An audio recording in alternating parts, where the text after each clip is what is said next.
I know that some of the licks that you hear on records or even here in this course might be a little intimidating at first, and maybe you're frustrated with a lack of progress in your playing. And although I won't promise you that you become a great guitar player within the next 10 minutes or so, if you follow some ground rules of practicing, you'll definitely see some improvement in a very short amount of time. So here's rule number 1. And with slow, I mean you gotta pick a tempo where you can play the lick with high quality, where you don't stumble, where you don't play sloppy. Let's go back to the previous lesson where we had those fast pull-off licks, I can imagine for most of you this would be too fast at first to practice. So you gotta slow it down, way down. It can be painfully slow where we don't even recognize the lick anymore. Maybe like this.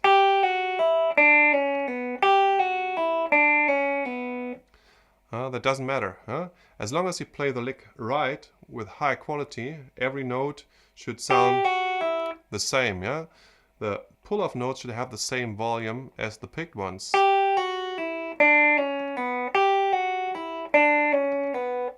The same on the E and the B string. You shouldn't have a gap between E and B string, so it sounds like this.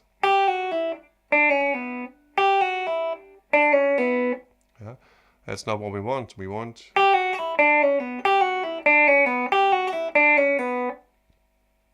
okay. And tip number 2 will help you to achieve exactly this. The speed will come eventually. Don't worry about it.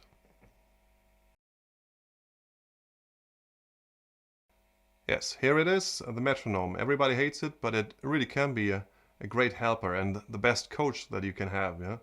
It'll always tell you if you're playing in rhythm or not. There's no sugarcoating. And every time I bring this thing out in music school, all the kids are going, oh, I don't want to play to the metronome, I can't do it.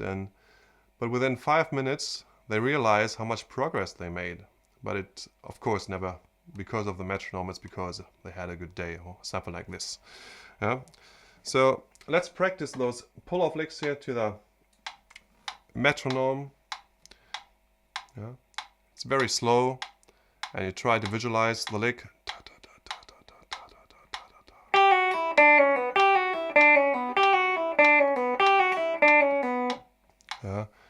And then when you played it for like a minute or so, you just speed it up a little bit.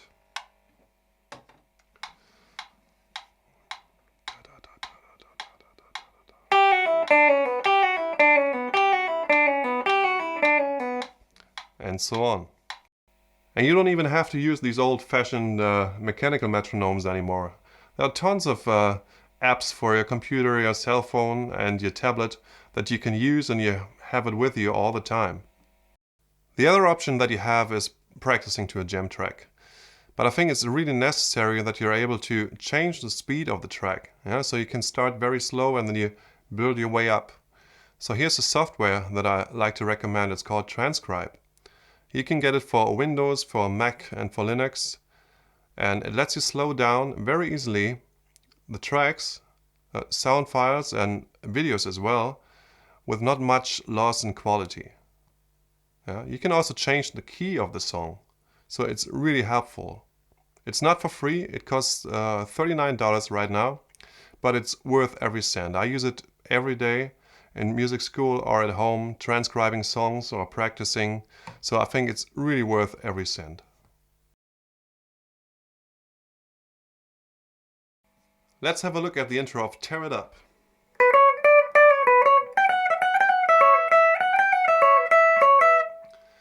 There's a whole lot of notes that you have to learn to memorize here.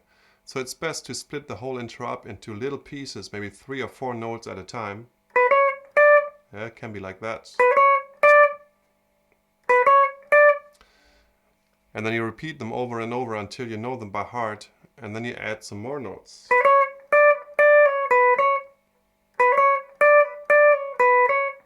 And then some more notes.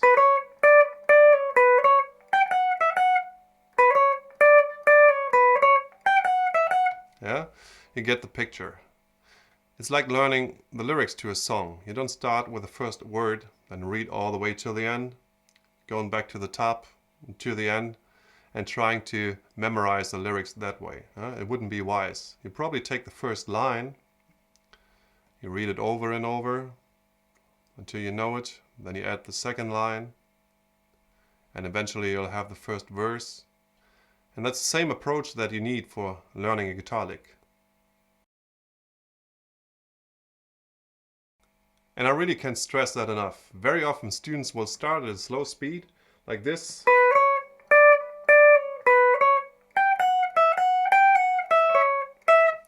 And then they do it 2 or 3 times, or maybe 4 times, and then they get more confident and they want to play it at full speed right away.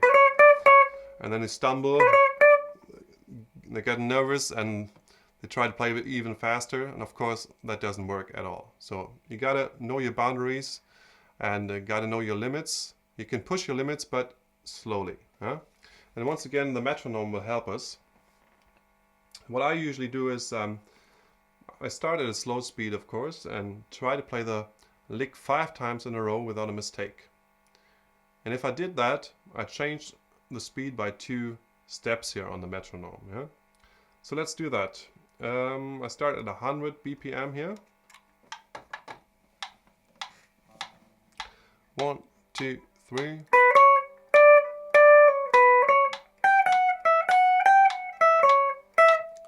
First time. 1, 2, 3.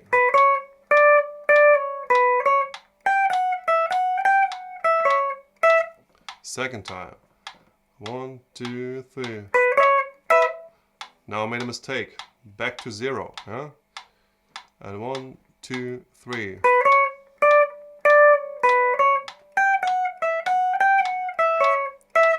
And so on. So let's imagine I made it 5 times in a row without a mistake. 108 BPM. Same process starts over. 2,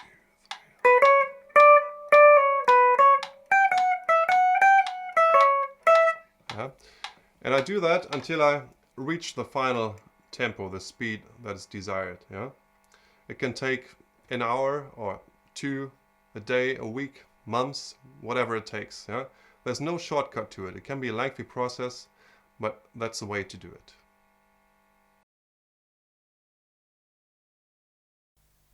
This is really important, I think, because many people feel they don't get much better when in fact they do. It's because it's very hard for yourself to see all the little steps you're making. When I see my students on a weekly basis, I can really tell, oh, they get much better this time. So I think it's really important to track your progress. So there are 2 ways of doing it. The first way is, like I do it very often, I create some tables with a date and, for instance, the tempo. So I write down today, July 16th, and I managed to play that lick at 120 BPM. So the goal for next week would be 140. And when I reach that goal, I check it. And then for July 30th, it's 160.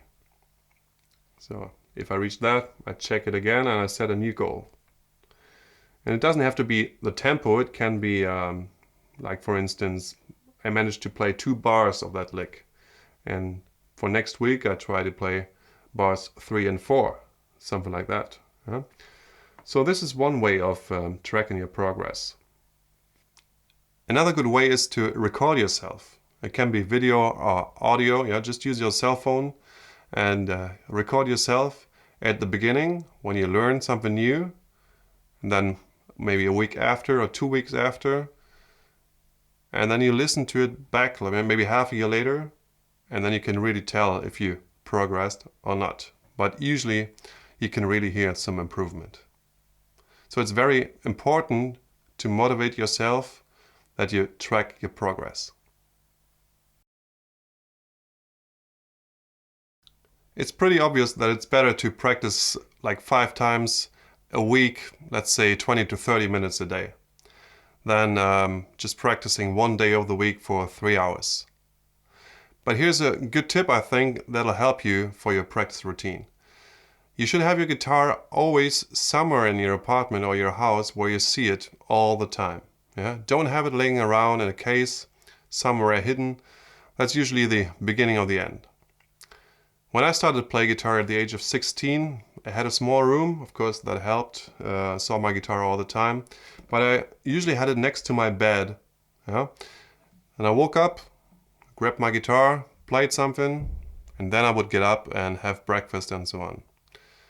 And before I went to bed at night, grabbed my guitar, played something, and usually I would play and play and play, fall to sleep eventually, and sometimes even with my guitar in my hand. If you want to master the guitar, you should know it takes a lot of time, not just a day or two. It takes years of hard practicing on a regular basis. I'm not the most gifted guitar player in the world, but I'm a pretty fast learner. But my biggest strength is that I'm really determined. If I set a goal, I try everything to reach it. Yeah, I spend a lot of time and give everything I have. For instance, it took me 3 years to learn The Night Rider by Jimmy Bryant. Yeah, I started it and then played it for some weeks. I got frustrated, it stopped.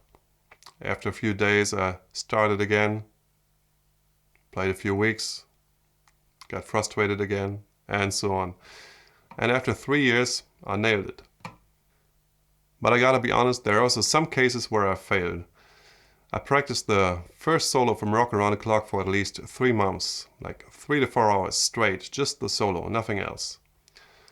But after 3 months, I realized it's just too fast for me. I will never reach the tempo that Franny Beecher or Danny Cedrone played. So after 3 months of practicing, I just quit.